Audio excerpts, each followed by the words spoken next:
बाबा, जिंदगी को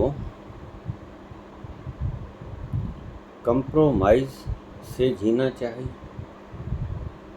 समझौतावादी होके जीना चाहिए। समझौता गमों से कर लो, जिंदगी में गम भी मिलते हैं। क्या जिंदगी को ऐसे जीना चाहिए? कृपया इसकी चर्चा हमें सरलतम शब्दों में समझाने का कष्ट करें। दिलीप घोष, कोलकाता।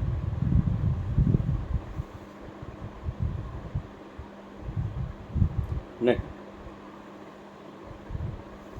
समझौता तो एक शर्त होती है। आप किसी से कंप्रोमाइज करते हैं, कुछ शर्तें आपकी, कुछ शर्तें उसकी, दोनों को मिला लिया जाता है। जहां साझी ठहराव होता है उसको कहते हैं कंप्रोमाइज। जहां रुक गए दोनों पक्ष, समझौतावादी होना खतरनाक। कोई भी संत आपको समझौतावादी होने का उपदेश नहीं देता। समझौता गमों से कर। ये समझौतावादिता तो एक व्यापार है, आपसी लेन देन। कुछ तुमने रखा दांव पे, कुछ दूसरे ने रखा दांव पे, समझौता हो गया। जिंदगी समझौता नहीं, जिंदगी एक घटना है।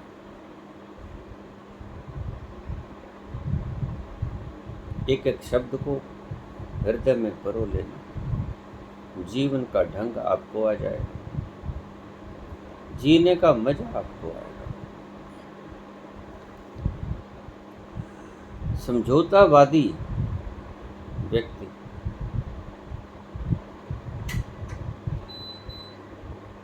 क्रांतिकारी होता है। जहां उसके समझौते में चूक हुई, गदर मचा देगा। समझौता हुआ कि 10 दूंगा गम और 10 दूंगा खुशी, और गम अगर 11 हुआ तो वो उपद्रव मचा देगा। खुशी अगर 9 हुई तो उपद्रव खड़ा करेगा। नहीं, समझौते से जिंदगी कभी चलती नहीं, और जिंदगी समझौता मांगती नहीं।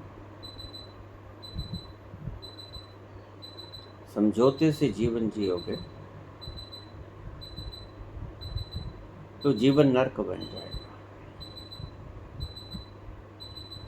आपको हैरानी होगी इस बात की, क्योंकि आप तो समझौता करके ही जी रहे हो कि ठीक है, फिर यूं सही तो यूं सही, ये समझौता है।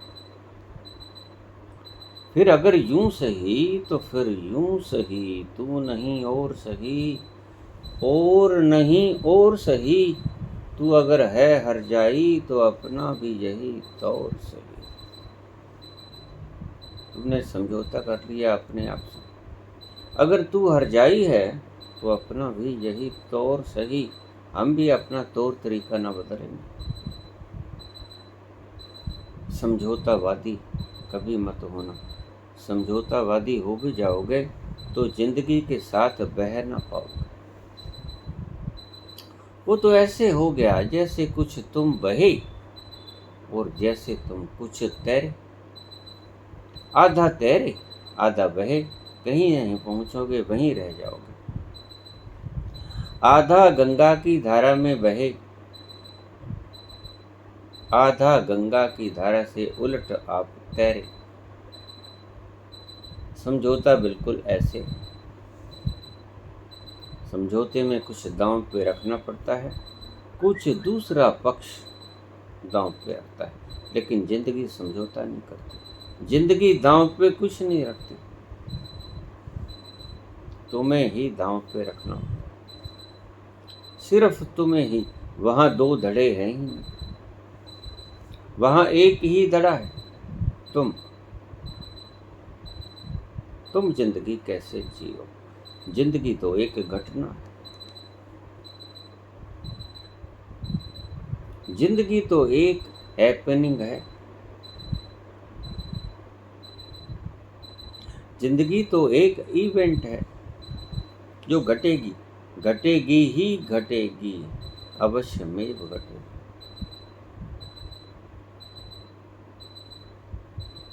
और उसके साथ समझौता कैसे बैठाओगे? ये भी हो सकता है कि जीवन तुम्हें खुशियां ही खुशियां दे दे। ये भी हो सकता है कि जीवन तुम्हें दुख ही दुख दे दे। समझौता काहे को करोगे, किससे करोगे? यहाँ दूसरा पक्ष है ही नहीं जिससे समझौता करोगे।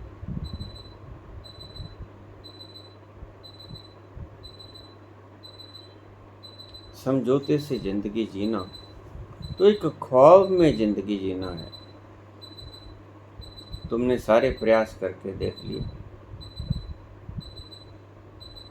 कोई पूर ना चढ़ा तो तुम्हें थक हार कर गिर पड़े, समझौता कर लिया कि ठीक अब चला ही नहीं जाता, क्या करें, मानना ही पड़ेगा। जिंदगी समझौते से नहीं जीनी चाहिए, तो जिंदगी कैसे जीनी चाहिए? जिंदगी चाहिए जीनी एक्सेप्टेंस से, स्वीकार भाव से। तू जो दे तेरी मौज, हम सिर्फ बहेंगे, तेरी मौज में बहेंगे।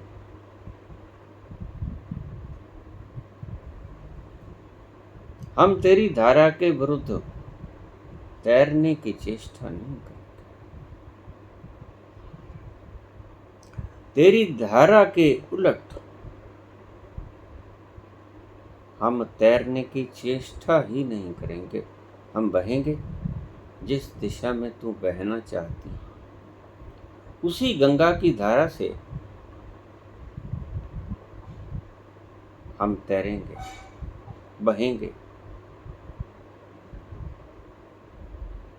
उस बहने में बड़ा आनंद है। विपरीत धारा में तैरने से दुख है,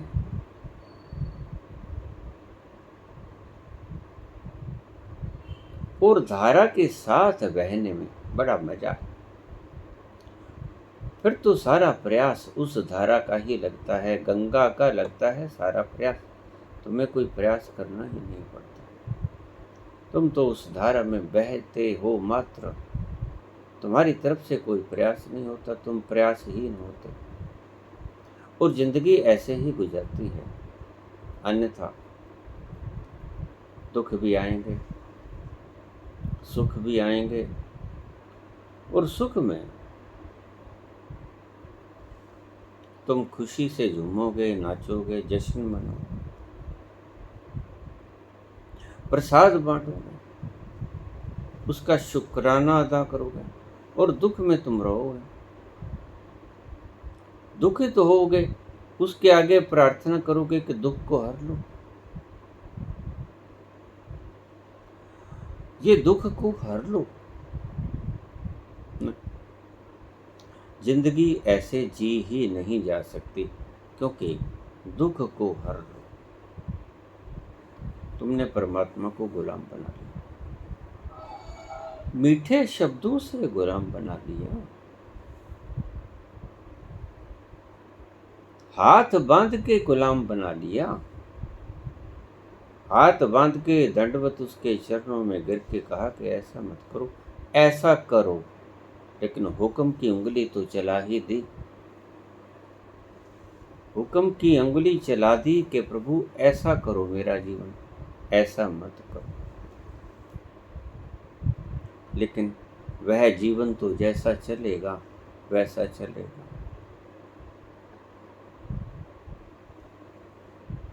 जीवन ऐसे नहीं चलता। जीवन तो एक घटना है, इवेंट है, हैपनिंग्स हैं, इसमें घटेंगी और घटेंगी। हाँ, एक बात जरूर है, इन घटनाओं के अंदर चकित मत होना। तुम दुखी भी हो सकते हो उन्हीं घटनाओं में, और उन्हीं घटनाओं से तुम सुखी भी हो सकते हो। बड़ी अद्भुत बात है।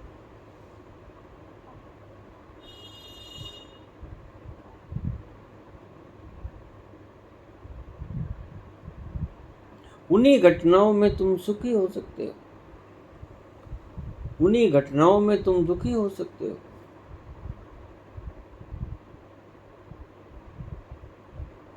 हमारे घर में एक घटना,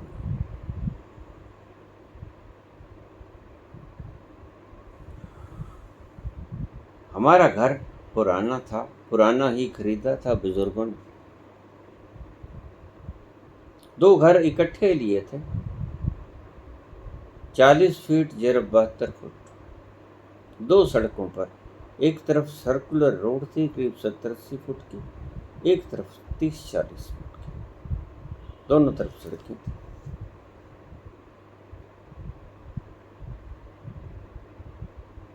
खस्ता था मकान, पुराना बना हुआ। दोनों भाइयों ने मकान ले लिया, दोनों भाई रहने लगे।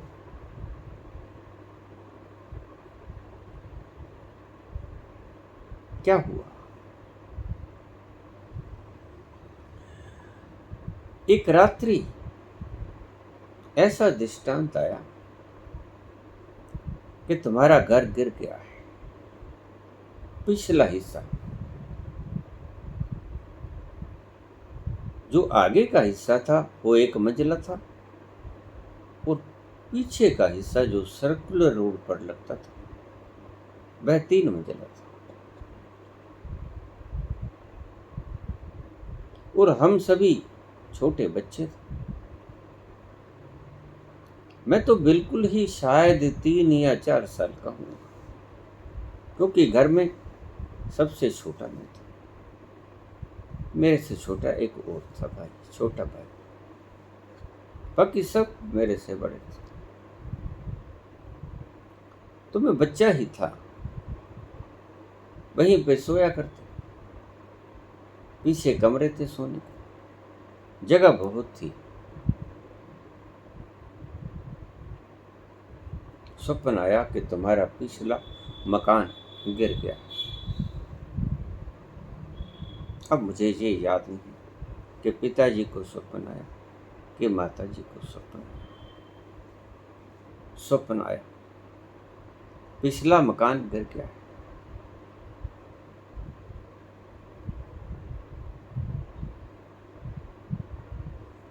जैसे ही स्वप्न आया, बारिश के दिन चल रहे थे। कभी बारिश हो जाती, कभी धूप निकल जाती, और ऐसे मौसम में ये पुराने मकान तिड़कते बहुत हैं, तिड़क जाते, दरारें आ जाती हैं। गिरने की संभावना ऐसे ही मौसम में होती है मकानों की। ऐसे ही कुछ चल रहा था वक्त बारिश का और गर्माइश का। तो पिताजी ने सोचा कि स्वप्न आया है तो अवश्य ही ईश्वर की तरफ से कोई निर्देश आया है। बच जाओ अगर बचना चाहते हो तो, नहीं बचना चाहते तो तुम्हारी इच्छा।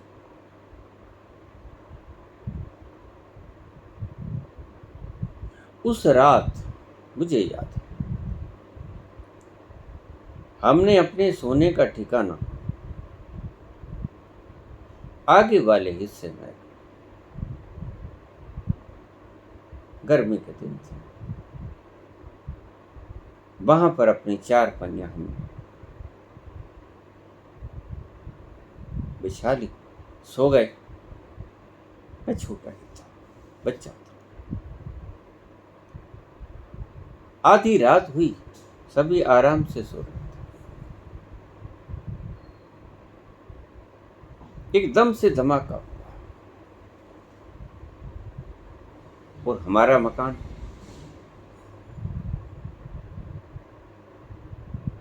और हमारे साथ वाले, हमारे ताया जी का थोड़ा सा मकान और हमारे दूसरी तरफ के साथ वाले रहते थे सेठ मरारी लाल जी लोहटा, जो हमारे म्यूनसिपल कमेटी के प्रेसिडेंट थे, प्रधान थे, मेरे पिताजी के बचपन के दोस्त थे।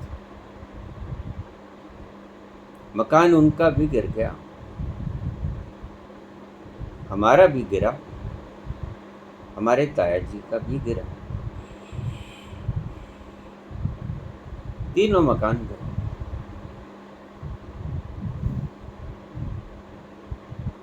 सुबह हो गई।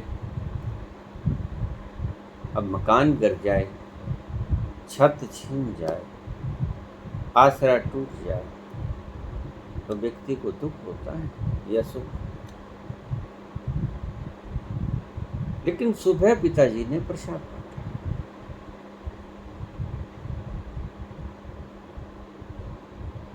तो लोगों ने कहा, ये प्रसाद बांट रहे हो पंडित जी, तुम्हारा तो मकान गिर गया, तुम प्रसाद काहे बांट रहे हो, इतना नुकसान हो गया और तुम प्रसाद बांट रहे हो। पिताजी ने कहा, हाँ, इसीलिए ही प्रसाद बांटा। लोगों ने समझा शायद आघात लग गया है, स्ट्रोक लग गया है, ब्रेन। इस अवस्था में जिसका मकान गिरा हो प्रसाद बांटे, कैसा संभव है। लेकिन ये तो प्रसाद बांट रहे हैं, और वो भी बढ़िया बर्फी का, सबसे महंगी चीज।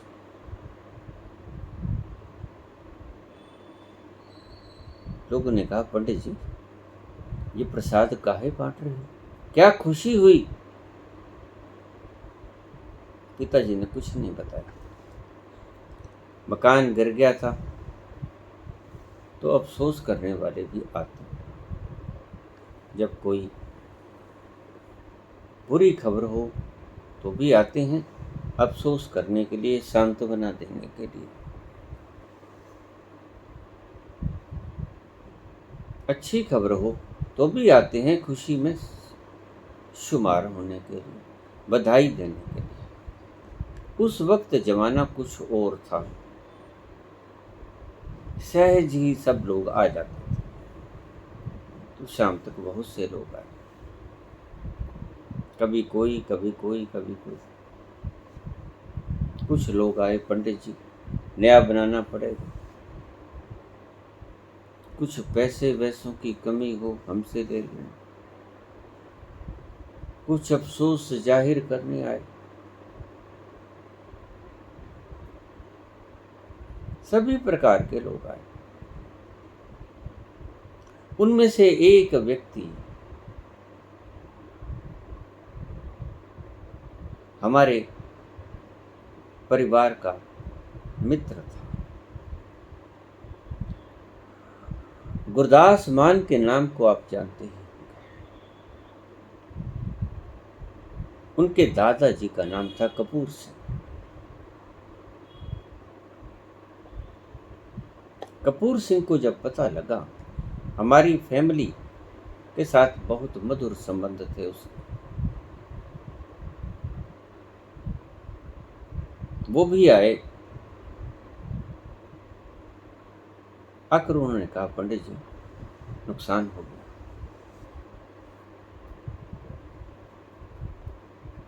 तो आप ऐसा कीजिए, कुछ पैसे थे उनके पास, कि आप ये ले लीजिए और इनको आप नया मकान डाल दीजिए।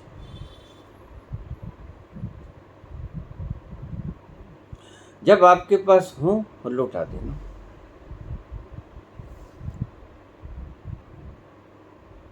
लेकिन एक बात मुझे समझ नहीं आई, आप प्रसाद बांट रहे थे,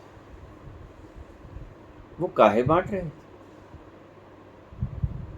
प्रसाद तो खुशी में बांटा जाता है। मैंने कहा मुझे बहुत खुशी। काहे की? मकान गिरने की खुशी हुई? नहीं, मकान गिरने की खुशी नहीं, इस बात की खुशी हुई कि उस रहम, उस परवरदिगार,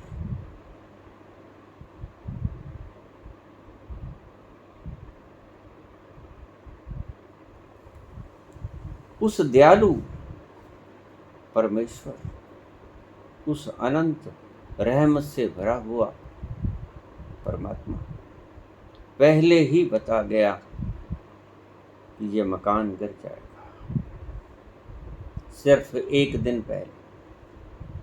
पर अगर वो ना बताता, तुम मकान कहते हो, मैं अपने बच्चों तक को तरसता। बहुत शुभ हुआ, ये तो गिरना ही था, और वर्ष भर बाद गिर जाता तो गिरना ही था। लेकिन खुशी इस बात की है कि उस परवरदिगार की रहमत मेरे और मेरे बच्चों पर, मेरे परिवार पर बरसी। वो अवश्य ही मैंने कोई पुण्य कर्म किया होगा, जिसके कारण उसने हमें पहले ही आगाह कर दिया। उसी रात्रि को स्वप्न आया, एक दिन पहले, और अगले दिन हम उधर नहीं सोए, सारा सामान उठा के इधर रख दिया और बच्चे रात्रि को दूसरी छत के ऊपर सोए।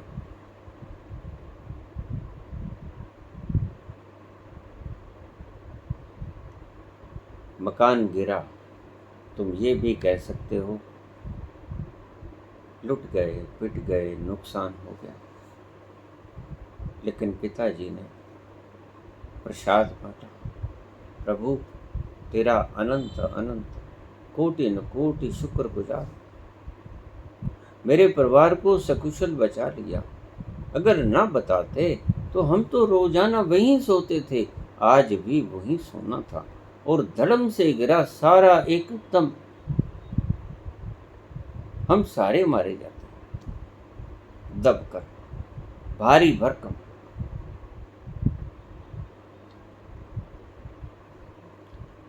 दो तरह से सोच होती है। मेरे पिता ने प्रसाद बांटा, तेरी रहमत इतनी विशाल कि तूने पहले ही आगाह कर दिया कि यहाँ मत सोना, ये गिरेगा। अब जहां तेरी रहमत बरसी, जिंदगियों को तूने बचा लिया, तो नुकसान को भी तू भरपूर कर देगा। नुकसान तो कुछ भी नहीं हुआ देखा जाए तो, लेकिन अगर कुछ नुकसान हुआ तो देने वाले बहुत आए कि हमसे ले लो, हमें जब चाहे वापस कर दें। इस बात की खुशी हुई। मेरे पिताजी बोले कपूर सिंह से, गुरदास मान के दादाजी से। गुरदास मान के पिताजी गुरदेव सिंह जी थे, और उनके पिताजी गुरदास मान, क्षमा करना, कपूर सिंह जी।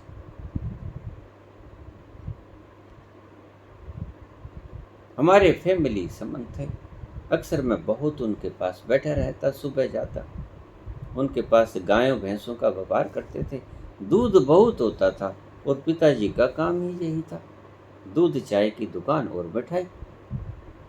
सुबह मैं जाता और कई बार तो सिर्फ एक ही उनके घर से इतना दूध मिल जाता कि मेरी बाल्टी भी भर जाती 10 किलो की, और मेरा ड्राम था एक 21 किलो का, वो भी भर जाता।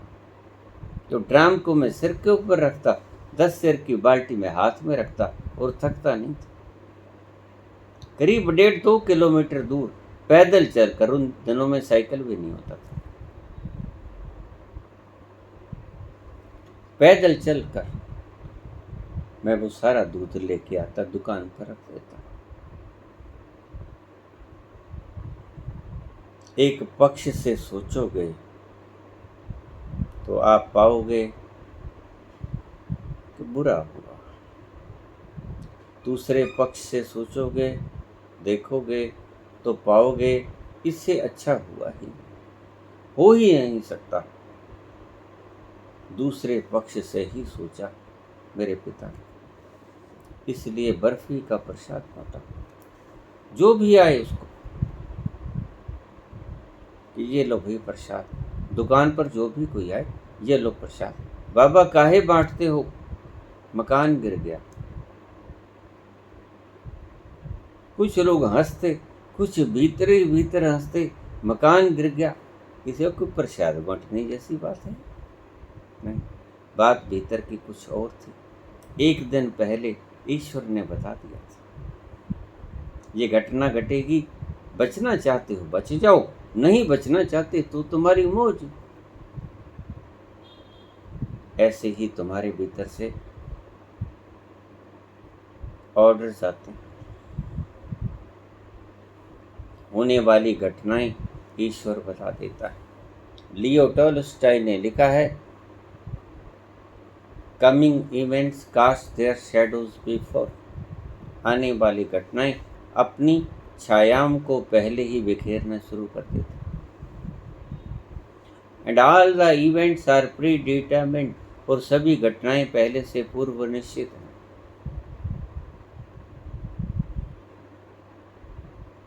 पूर्व निश्चित हैं तो बता दिया गया और मान भी लिया गया। मान भी लिया गया तो आज हम बैठे हैं सकुशल।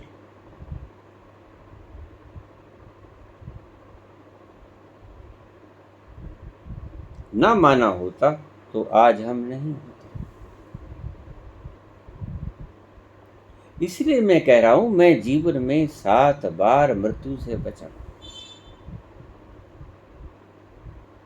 7 बार बिल्कुल मृत्यु आने निश्चित, लेकिन वो मारना नहीं चाहता था। अभी कुछ उसने काम लेना था, क्योंकि उसने लीला खेलनी अपनी। उसने अपनी लीला अधूरी नहीं छोड़नी। उसने जो रंगमंच का मेरे को दायित्व सौंपा और पूरा कराना है। कैसे मरने देगा? नहीं मरने देगा। जिंदगी कैसे जीनी चाहिए? कंप्रोमाइज करके नहीं जीनी चाहिए। कंप्रोमाइज में तो आप दुखी हो जाओगे। कंप्रोमाइज में तो तुम कहोगे चलो कोई बात नहीं, ये आधा दुख डाल दो और आधा सुख डाल दो। थोड़ा सुख से कट जाएगी, थोड़ा दुख से कट जाएगी, ऐसे खुशी गमी में काट लेंगे। मजे से कट जाएगी, थोड़ा दुख आ जाएगा, थोड़ा सुख आ जाएगा। दुख में दुखी हो लेंगे, सुख में सुखी हो लेंगे, जीवन कट जाएगा। ये कंप्रोमाइज है। लेकिन संत दूसरी ही परिभाषा देते हैं आपको, जो मेरे पिताजी ने किया। वो संत की परिभाषा है। तूने बता दिया, तूने आदेश कर दिया, आदेश दिया करता है वो। Coming events cast their shadows before. मैं बोला तो हूं, लेकिन आप शायद समझे नहीं। आने वाली घटनाएं अपनी छायाओं को पहले छोड़ देती हैं। यह जो घटना बीतनी थी, यह स्वप्न के द्वारा अपनी छाया बिखेर गई। अब तुम मानोगे तो भली, नहीं मानोगे तो भली, परिणाम के जिम्मेवार तुम। उसने बता दिया कि ये होगा, उसका दायित्व खत्म। वो निरंतर तुम्हें चेताता रहता है। अगर तुम चेत जाओ तो तुम्हारी जीवन सुलभ हो जाएगा, शांत हो जाएगा, सुंदर हो जाएगा। अगर तुम ना चेतो, बेहोशी में ही रहो, उसी तरह जियो और उस आवाज को नजरअंदाज कर दो, तो फिर तुम जैसा होगा उसका परिणाम भोगोगे। ईश्वर आपको हर पल भीतर जो कुछ होना है आपको जीवन में, उसके लिए चेता देता है, शैडोज को पहले फेंक देता है। यानी शैडोज ही स्वप्न, शैडोज ही तो होते हैं, स्वप्न छाया मात्र ही तो है। वैसे स्वप्न का कोई वजूद थोड़ा ही। स्वप्न देख रहे हो, आंख खुल गई, कहाँ गया स्वप्न? पर्दे पर एक फिल्म चल रही है, आंख खुल गई, फिल्म गायब। तो जिसने लिखा उसने बहुत गहरे अर्थों से लिखा, लेकिन पढ़ने वाले लोग इसको पढ़ लेते हैं और कुएं में फेंक देते हैं, इसका मतलब नहीं समझते। इसका गहरा मतलब समझ लीजिए।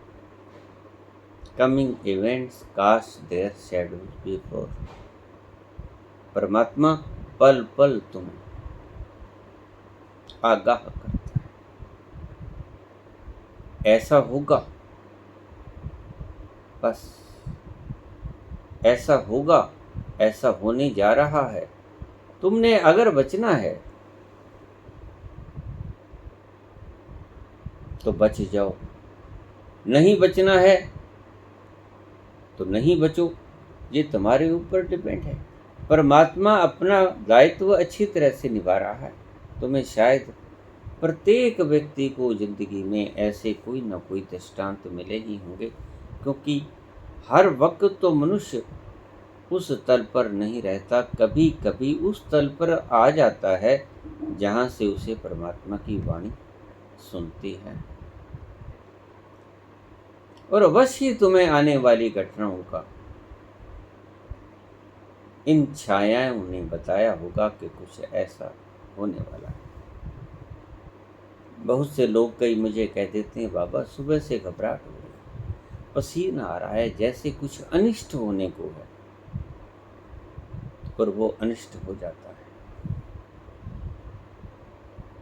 परमात्मा पहले से ही आगाह कर रहा है कि कुछ अनिष्ट होने को है, अपने आप को तैयार रखो, और वो हो ही जाता है, क्योंकि तुम अपने आप को तैयार करते ही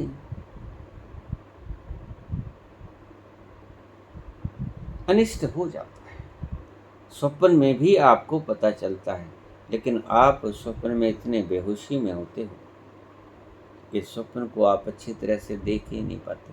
बहुत से लोग मुझे कहते हैं, अक्सर बहुत मात्रा में, रात्रि स्वप्न तो आया लेकिन भूल गया, पता नहीं क्या था, बस वो क्या था, वो शैडो थी, वो ही तुम भूल गए। उसने शैडो बिखेरी थी अपनी भाषा में। इसलिए स्वप्न विज्ञान की एक भाषा है।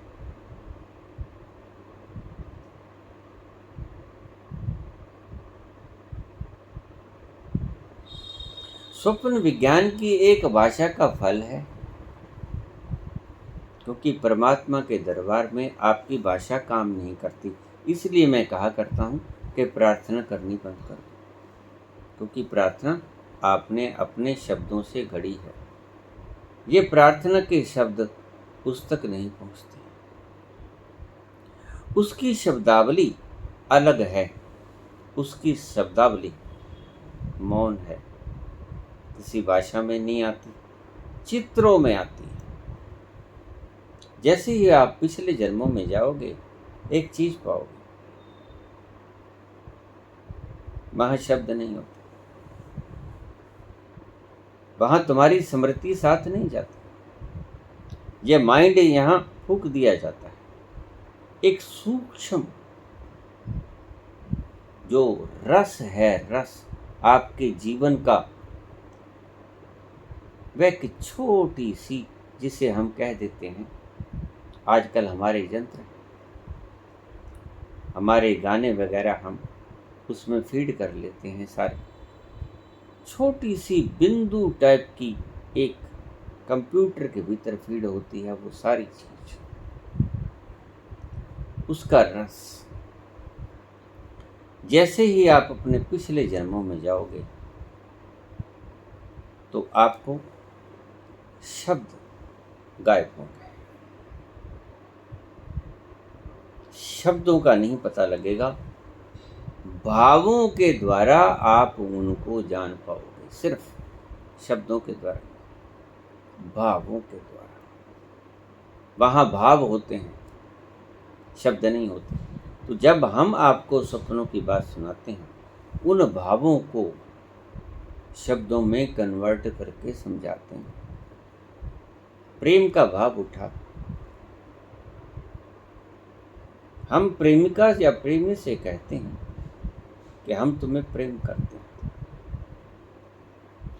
वो भाव को हमने शब्द दे दिए, जबकि आया तो सिर्फ प्रेम था, प्रेम का भाव आया था।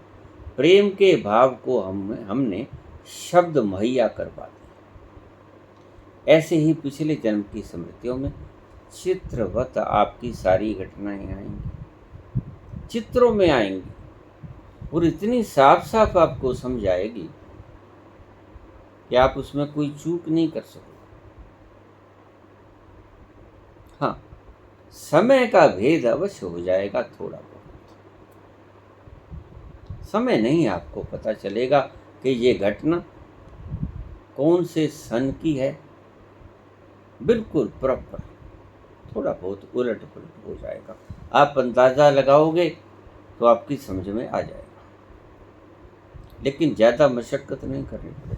ये चित्रों की भाषा में समझता है, परमात्मा बोलता है चित्रों की भाषा में। जैसे मूक फिल्म चलती हो, पहले मूक फिल्में चलती थी, उसमें आवाज़ नहीं होती थी, लोग उनको भी देखते थे और समझते थे, और सारी फिल्म बड़े आनंद से देखते थे और पूरी पूरी समझते थे।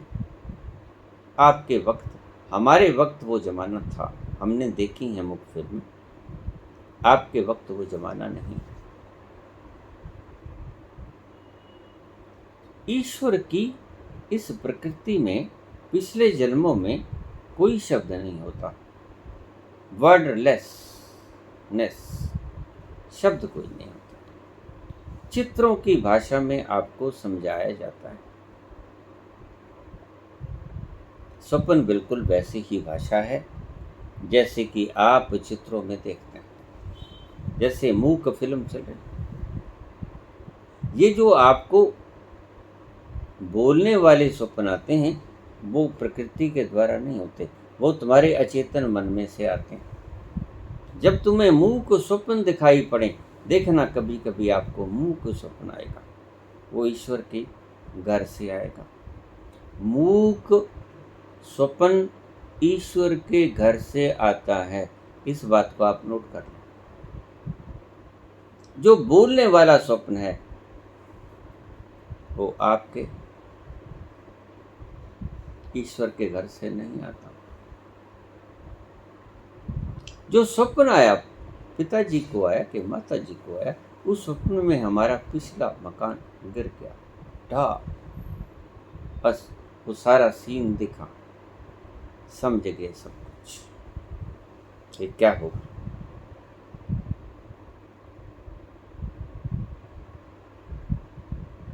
मूक भाषा होती है, तो स्वप्न विज्ञान की अपनी अपनी भाषा चित्रों के द्वारा प्रकट होती है। एक दो स्वप्नों की बात मैं आपको समझा दूं। मैंने बात की सिकंदर को एक रात स्वप्न आया कि उसे सफेद सांप ने काट लिया है। अगर आपके अंगूठे में सफेद सांप लड़ जाए तो आप कुछ ही दिनों में सिकंदर बन जाओगे, अपार धन संपदा वैभव के मालिक। अगर आपके हाथ को, ये चित्रों की भाषा है, स्वप्न चित्रों की भाषा है, इनके अर्थ निकालने पड़ते हैं। इसलिए पुराने जमाने के लोग अपने सपनों का मतलब पूछने के लिए विद्वानों को बुलाया करते थे कि मुझे ये स्वप्न आया, इसका अर्थ बताओ क्या है।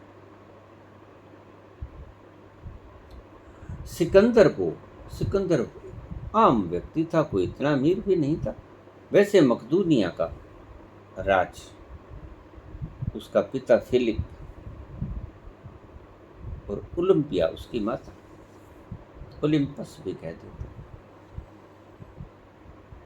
मकदूनिया का राजा था। कोई इतना बहुत अमीर नहीं था, छोटी सी स्टेट थी। और जब बड़ा हुआ तो उसकी माता ने कूट कूट कर भर दिया उसके भीतर कि तुम सारी पृथ्वी को जीतने की सामर्थ्य रखते हो और मैं तुम्हें इतना बलवान बना दूंगी कि तुमने सारी पृथ्वी को जीतना है। तो कहते कि जो टीचर उन्हें पढ़ाता था भूगोल, उन्होंने एक ग्लोब सामने ला के रख दिया और धरती का मानचित्र समझाने लगे। मैप, यहाँ इंग्लैंड है, यहाँ तुम्हारा मकदूनिया है, यहाँ यूनान है, यहाँ इंडिया, चाइना, फ्रांस, यहाँ सारे मुल्क जो थे उस वक्त, ये सब यहाँ पर हैं। तो जब उसने सारा समझा दिया तो सिकंदर रोने लगा, ऊंचे ऊंचे रोने लगा। जो काफ़ी देर हटा नहीं तो पूछा टीचर ने, क्या बात है सिकंदर, क्यों रो रहे हो? कहता मैं रो रहा हूँ इतनी छोटी सी धरती को देखकर। उसने कहा ये धरती छोटी नहीं है, ये तो धरती का एक मैप बनाया गया है। मैप सदा ही छोटे होते हैं। ये ग्लोब, ये धरती गोल है, ये ग्लोब है, ये धरती नहीं है, ये उसकी तस्वीर है। उसने कहा फिर भी कितनी बड़ी होगी, लेकिन ये धरती तो मैं कुछ वर्ष में ही जीत लूंगा। मैं रोता तो हूँ कि जीत लूंगा कुछ वर्षों में, उसके बाद मैं क्या करूँगा? ये तो थोड़े से वर्षों में मैं जीत लूंगा, बहुत छोटी धरती है। और उसने जीतना शुरू कर दिया, मार काट करनी शुरू कर दी, लूट पाट करनी शुरू कर दी, लेकिन मारा गया। धरती को जीत ना पाया पूरी, जितनी जीती थी उतनी भी भोग न सका, रास्ते में ही मर गया वापस जाता जाता।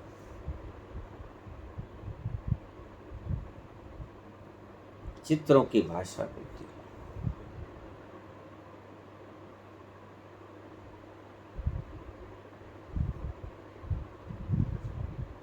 सभी चित्र अपनी अपनी भाषा का अर्थ रखते हैं।